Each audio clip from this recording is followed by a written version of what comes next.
we just wanted to take the best things from the companies we had been at and leave behind the things that we didn't like. And then really we just grew organically. Like really the only reason we started it was for Neil and I. We just wanted the best platform as an originator. And that's what we built for ourselves. And then other people just organically were like, hey, can we come over? And we just grew and grew. Don't underestimate the value of your business development manager also knowing what it's like to be a loan officer. Oh yeah, everyone has to. It's unbelievable. So many companies, their recruiters don't even know what a loan officer does. She's experiencing it daily. The value of that is just immeasurable. Well, it's a big deal for me because I feel like I'm one of the gang. You know what I mean? I'm not like the recruiter kind of sitting on the outside trying to get in, trying to fit in. A lot of my peers know me as a loan officer first and then as a recruiter. So I think it gives me a little bit of an edge as a recruiter. More credibility, 100%. Yeah. But she's doing more than just bringing on people, right? Like, she's adding to our culture immensely. And so, that's the other thing you got to build, right? You can't just have, it's not just a numbers game, right? These are real people. They're out there originating loans.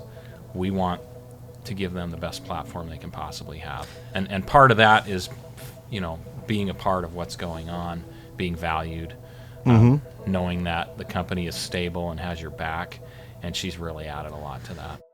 Don't try to grow too fast. Sure. Don't do it the wrong way. Don't give up your values. Don't give up your principles. Don't follow the money. Just do the service. Serve your clients. Serve your loan officers that are on your team, and the money will follow. Even though we have a platform for the independent loan officer to go out and succeed and market in their own way, sure, which we permit them to do, we still have trusted people that are on the job looking at those loans.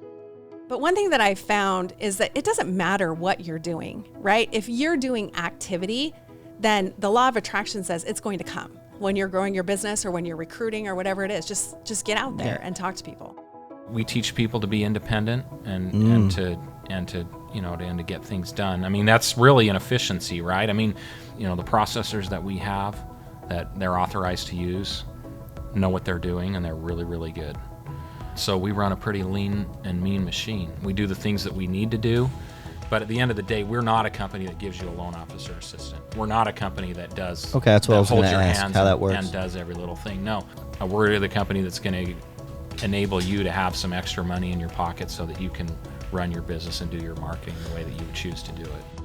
It's not just get more people. It's how do we help these people who are here with us today do more business? Because we want them to feel a part of all the success that we're having, and we want them to feel it in their pocketbook and in their experience with the company. If you're looking to really grow and build something big, have a long-term mentality, not a money-driven short-term mentality. Sure. The same way that you should be relationship-based as opposed to transaction-based, right? If you're relationship-based, you're thinking about the greater good of everybody who's a part of that transaction and their long-term benefit. If you're transaction-based, you're just trying to close the next deal. Go long-term, think big, and put in the work. Be consistent with what you're doing. Don't look at it as I'm going to make this much off of this loan officer. Look at how can you serve them? How can you add value to them? What can you do to make their business be better? If you answer those questions, the money will take care of itself.